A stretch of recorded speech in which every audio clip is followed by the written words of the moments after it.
In this WrestleTalk news, why an AEW star is leaving for WWE, Kevin Owens proves my conspiracy theory, I'm not crazy, and more. Subscribe and enable notifications to always on, not just for daily wrestling news videos, but also to become an honorary Ollie. It's great being an honorary Ollie. You get to have all the things I, Ollie Davis, have, like bad blood circulation, a full collection of Sight and Sound magazines from 2002 to 2014, and of course, my awesome hat! Support WrestleTalk! Just in case you thought you'd skip the week after Survivor Series, let me catch you up on the latest biggest story in wrestling. William Regal, who is entangled in AEW's main feud, has left the promotion. This comes just weeks after Regal turned on his Blackpool Combat Club faction to help MJF become AEW World Champion. Then, on last Wednesday's episode of Dynamite, Regal was written off TV when MJF then turned on Regal, prompting AEW to replace their theme music with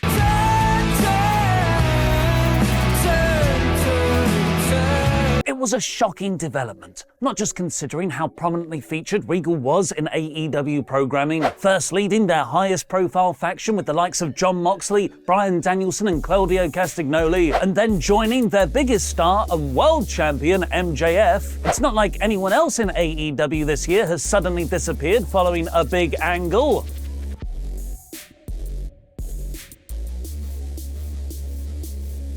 But also because Regal's contract was said to be 3 years long, and it only signed in early 2022. Either there was an early out clause that nobody knew about, or Regal had actively asked for his release, which was granted by Tony Khan. The major wrestling news sites Wrestling Observer, PW Insider and Fightful keep going back and forth on how long the contract was really for. But there is one consistent fact amongst their reports. William Regal really is done with AEW, with Fightful writing he is likely returning to WWE imminently to be with his best buddy Triple H. The report notes that Regal was considered a lifer in WWE, particularly in the developmental NXT brand, where he excelled in mentoring young talent as the Director of Talent Development and Head of Global Recruiting, but he was shockingly released at the beginning of the year. The report describes Triple H as being very unhappy with that decision. At that time, Vince McMahon was on a mission to dismantle the NXT that Triple H and William Regal had built, following its defeat to AEW in the Wednesday Night Wars. He gave it a multicolored midlife crisis, which saw many Triple H guys either leave on their own terms, like Adam Cole, or get released, like Regal. But because 2022 has been wrestling's craziest year since 2021, Vince McMahon himself got released from WWE in July. Now Triple H has replaced him as head of creative. Hunter has been bringing back all of the Triple H guys that were released. And with Regal as Triple H's right-hand man in NXT, the Pat Patterson to his Vince, and their close real-life friendship, the gentleman villain, was top of that list. Which is why PW Insider is reporting Regal is finalizing a new deal with WWE and is currently expected to officially start after the new year. This is said to be a backstage role. There's speculation it won't be on screen, as that was part of the terms of his release from AEW. The motivation for Regal to return to WWE is clearly there. His best mate is now in charge. It was the job he thought he'd be in for life. He can focus on his passion for developing new talent. But there are also rumors of an opposite force. Not one that pulled Regal towards WWE, but one that pushed him away from AEW. Thanks for your support on Patreon, the $100 Man CD Horver and the Mayor of Painesville, Dan. You too can get your own shout out by going to patreon.com/WrestleTalk. In the Wrestling Outlaws podcast with Sportskeeda, former WWE star EC3, who worked with Regal in NXT, spoke about how much Regal loved working in developmental, describing him as super comfortable and super proficient. But then Carter started to talk about how AEW didn't use those superpowers of his, and it possibly led to some resentment. If people are paid money to actually listen to him, well, maybe they'll actually listen to him. But I don't think his value was utilized and what he can do within the industry, sort of being on screen in AEW, because he was probably, I will tell you, here's my little Stooge report. He would probably be there for advice, and those that asked, he'd give them his heart and his soul and every word they can, but then he was like, well, nobody's really asking, Fascinatingly, a lack of appreciation for Regal's experience has been mentioned in a separate report from Justin LaBar, who tweeted, "So what I'm picking up is Regal done with AEW, back to WWE soon. Close with Triple H, but also his wisdom and coaching not appreciated, received the way you would think by some in AEW locker room who feel they have six-figure, multi-year deals and Regal's advice is behind times or beneath them." Before you dismiss this as just more noise and a very crowded story, this is one of the only details so far that we've had confirmed publicly via an active AEW talent, as Brian Pillman Jr. responded. "This is not entirely true. There are several of us, myself included, who spent multiple hours before TV working with Regal and learning from him. Should there have been more?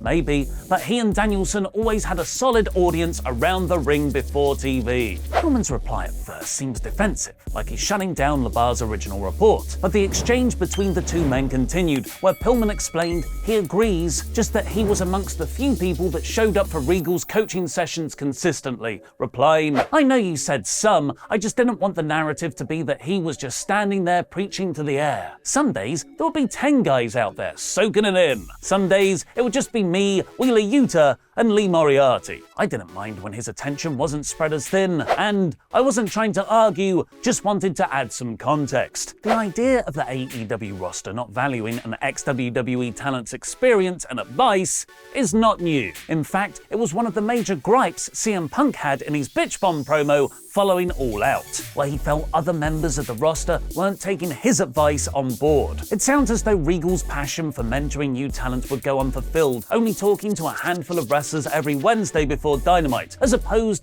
to the daily wrestling classes of NXT, where recruits were required to show up and learn. But going back to EC3's comments on Sportskeeda, Regal might have also had an issue with the very top of the company. When he went over to AEW, the word was, he said, "I immediately regret this decision.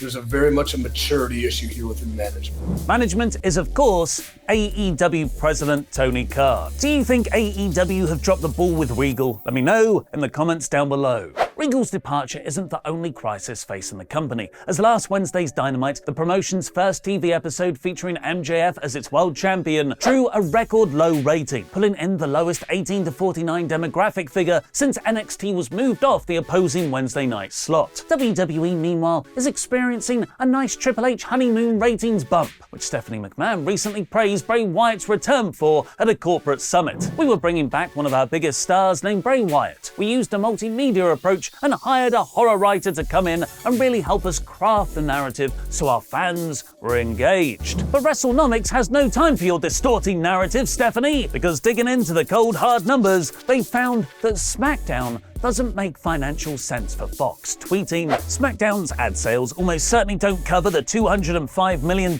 per year Fox pays WWE. Even adding in a proportionate value for retransmission fees, SmackDown seems to be a loss leader, with an accompanying graph estimating the Blue brand only bringing in $115 million per year to Fox in advertising." Having a big-name loss-leading product isn't uncommon though. Supermarkets often lose money on multi-pack beer deals, as they know they'll make money from their customers as they buy other products that make the supermarket more money once they're in the store. The theory is the same for TV. The monetized views won't just apply for the broadcast episode, it'll make viewers tune in more often and perhaps stay to watch the program on next. Where it does become complicated though is in negotiations. WWE signed a 5-year, $1 billion deal with Fox back in 2018, a deal so impressive it led to Nick Khan, the agent who brokered it, becoming the co-CEO of WWE right now. That deal expires in October 2024 though, and with TV money becoming ever restricted in the face of streaming competition and advertising budgets going down in a potential recession, Fox have provable numbers to demand a lower price for WWE programming. Like William Regal, network money is just another precious resource in the WWE versus AEW war. And going by a new interview on the After the Bell podcast, WWE might have picked its next battle. Speaking on the WWE-produced podcast, meaning anything said there would have been cleared by higher-ups, Kevin Owens spoke about his love for independent wrestling, and said him getting to do a date here and there feels like more of a possibility than ever. This follows WWE talents Carl Anderson and Shinsuke Nakamura being allowed to wrestle for New Japan and Pro Wrestling Noah respectively next month. I've long been saying that Triple H will start to pick apart any unique offering that AEW has, like letting their wrestlers work in Japan or on independent shows. It's a smart strategy for undermining AEW's special appeal in the minds of hardcore wrestling fans, and it provides another benefit for talent weighing up offers from both companies. But don't just take my word for it, take my word for it, and watch my conspiracy theory video for how WWE is screwing with AEW and how Triple H might have actually caused CM Punk's exit. For almost 3 years, AEW was the biggest babyface in wrestling. They had 5-star in-ring matches, they had long-term storytelling, and they had all your favorite wrestlers that WWE had fired. But then, the most perfectly executed double turn since Bret Hart and Stone Cold at WrestleMania 13 happened. Tony Khan accidentally turned his entire promotion heel.